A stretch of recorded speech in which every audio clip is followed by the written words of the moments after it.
What's going on, guys? Welcome back to Top 10 Nerd. We're halfway through the week. We're doing it. We're doing the thing. We're getting there. Another episode of What If dropped today on Disney Plus, so you can look forward to watching that if you haven't already. The MCU is constantly changing with new heroes joining in. We of course need new villains. We've got Agatha Harkness, Taskmaster, Kang. We're about to get the Sinister Six. The MCU is fired up, but which villains are too powerful? Is there such a thing? I'm Taylor McWaters, and here are the top 10 villains too powerful for the MCU. Let's talk shop. Kicking off the list at number 10. Mathew Malloy. While we're eagerly awaiting the arrival of mutants into the MCU, there's quite a few mutants that I wouldn't want hanging out near Peter, Ned, or MJ, like Mathew Malloy, for example. See, Mathew was a regular Joe living in Charleston, South Carolina, but all of a sudden Earth gets hit with a Skrull invasion.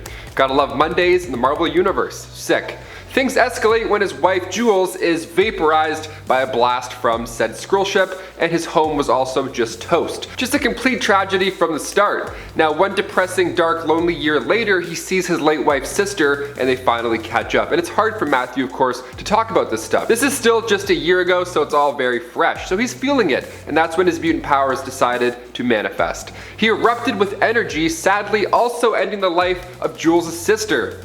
Not looking good so far. And then while he's standing there in shock, Maria Hill's hologram shows up out of a drone, and she's like, "Are you okay? Are you a mutant? What are your powers? What's going on? Do you have Geico?"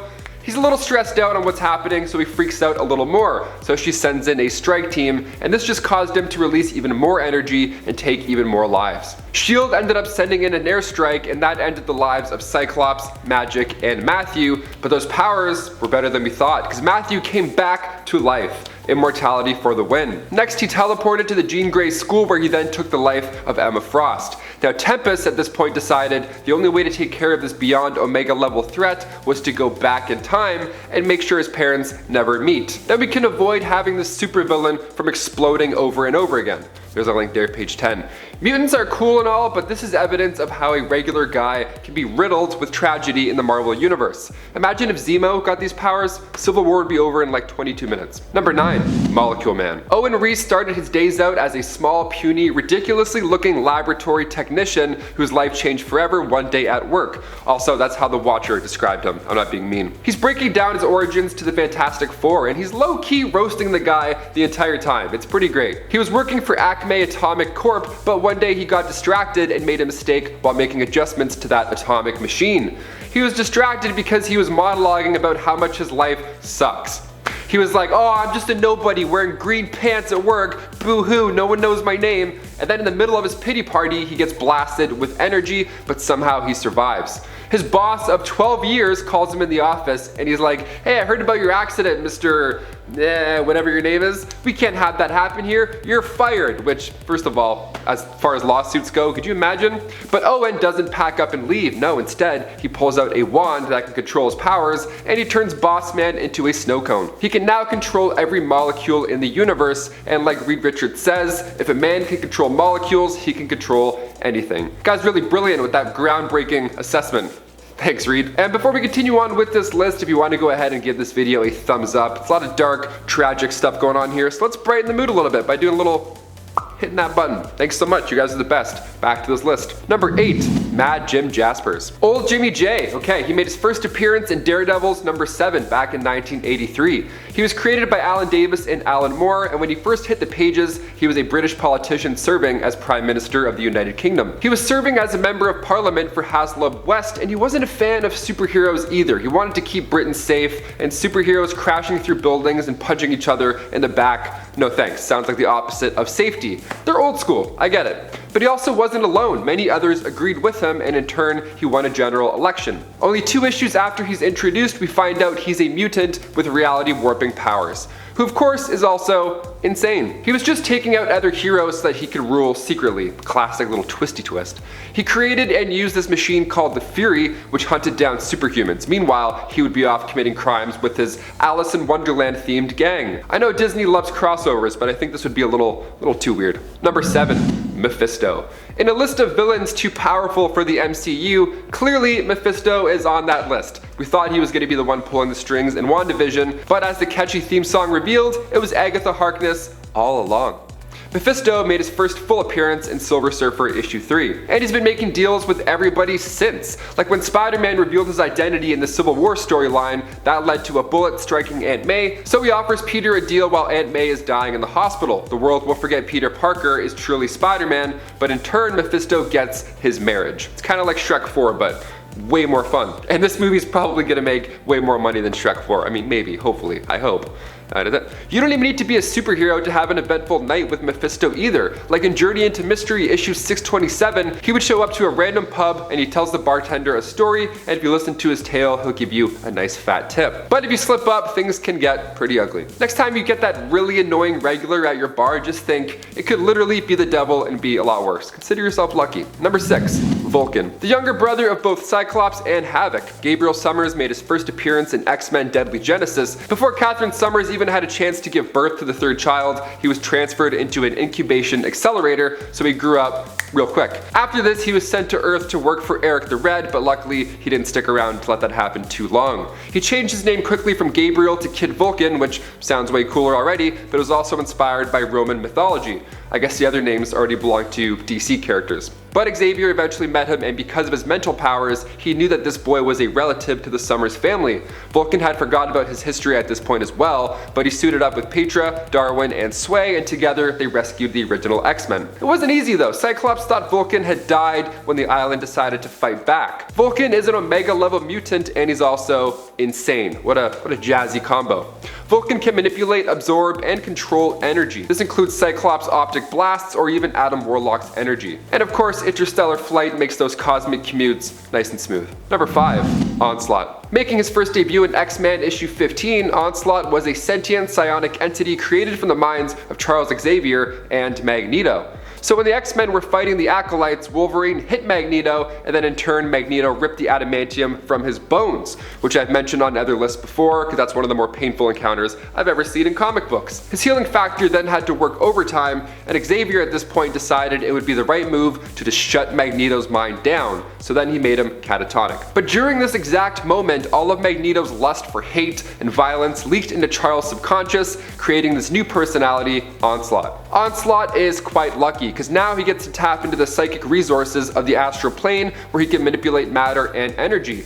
I mean, let's get X-Men into the MCU first, and then we'll start talking about evil mashups and swaps. Number 4. MOJO. Making his first debut in Longshot issue 3, MOJO is known for using Earth as forms of TV entertainment for the universe. Just like the team over here at Top 10 Nerd, the more views he gets for this interdimensional TV show, the more powerful he gets as well. So if you didn't hit that like button, now you really have to. So in the 1992 issue titled MOJO's Media Madness, he had this wild storyline where MOJO gets Rogue, Cyclops, Beast, and Wolverine, and they all think that they're characters from The Wizard of Oz. It sounds fun, but for the MCU this would be way too stupid, dare I say. The comic is crazy enough. I mean, we see his madness really unfold in X-Men issue 10. MOJO is a unique villain. He's part of a race called the Spineless Beings, and they're from a planet named after him called MOJO World inside of a pocket dimension called MOJOverse. It's just all about him, eh? Wow.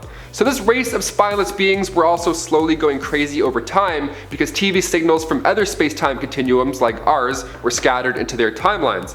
He's a powerful sorcerer. We're not exactly sure just how far his magic can go. We'll stick to watching these guys on our TV rather than having them sucked into a interdimensional Netflix, you know? That sounds better. Number 3.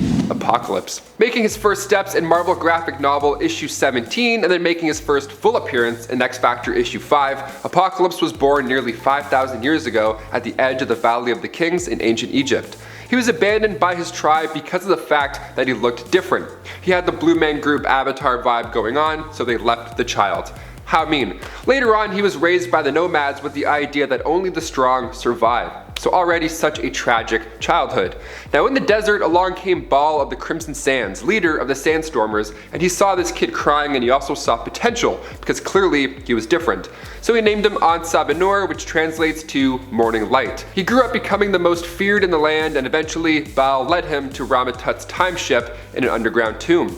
Now Baal didn't survive this cave expedition, but Nur was now determined to be anything but an abused worker. Now he wanted revenge on Ramatut, the pharaoh ruler. And after being thrown into a pit of snakes, Nur grew in size and strength, easily defeating all the guards before finally declaring himself Apocalypse. We had this guy already in the Foxverse, but it didn't feel too great. I think we should let that wound heal a bit before bringing him into the MCU with the X-Men.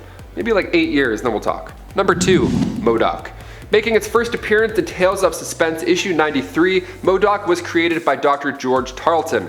He had worked with the team recently to create the Cosmic Cube, but the scientist supreme, Lyle Getz, figured the next logical step was figuring out a way to understand the powers inside said cube. We see this happen a little bit in the MCU. So enter Project M.O.D.O.K, yes, spelled with a C at the end instead of a K. That's important, you gotta remember that. M.O.D.O.K stood for Mental Organism Designed Only for Computing. It sounds like a high-tech series, sounds perfect. What a great way to analyze and probe this cosmic cube. So they grabbed that scientist George that I mentioned and altered him into this big-headed supercomputer. That's when things start to go south, obviously. With a brain too big for his body, they had to give him a hover chair, which is referred to as the Doomsday Chair. Already it's downhill. This scientist did not know that with great power comes great responsibility, so it wasn't long before M.O.D.O.K overtook his masters, changed that last letter from a C to a K, making his new, more suitable name for the list, M.O.D.O.K, Mental Organism Designed Only for Killing. He's the big bad in the new Avengers game that's not too good, but it's still worth a play, and yes, he's as crazy as it sounds. And finally, number 1, Galactus. Wielder of the power cosmic, this one has to eat planets in order to survive. Yummy. We saw him in Fantastic Four, Rise of the Silver Surfer. Well, I mean, we saw a cloud that sort of looked like him, I guess. Galactus, the Devourer of Worlds. Let's talk about him. The Great Destroyer made his first appearance in Fantastic Four issue 48. He's the sole survivor of the 6th incarnation of the multiverse. But originally he was a humanoid named Galan, born on a previous version of Earth called Planet Ta. It was a paradise whose civilization was much more advanced than any other in the universe at the time, which sounds quite lovely. But when the cosmos were soon ending the embodiment of the 6th infinity, the sentience of the multiverse approached Galan and merged with him. So now Galactus resides in the 7th iteration of his universe, which is home to our Earth 616. He's extremely powerful. He once ate all the Infinity Stones, so maybe we'll just keep them hidden in case he's off his desk for now, just to be safe. Guys, there you have it. Those are 10 villains too powerful for the MCU, but never say never. Before you head out, if you want to leave us some comments on who we missed on this list or who you'd actually love to see in possibly a part 2. We love hearing from you, so drop those comments down below. I've been your host, Taylor McWaters, and we'll see you next time on Top 10 Nerd. See ya.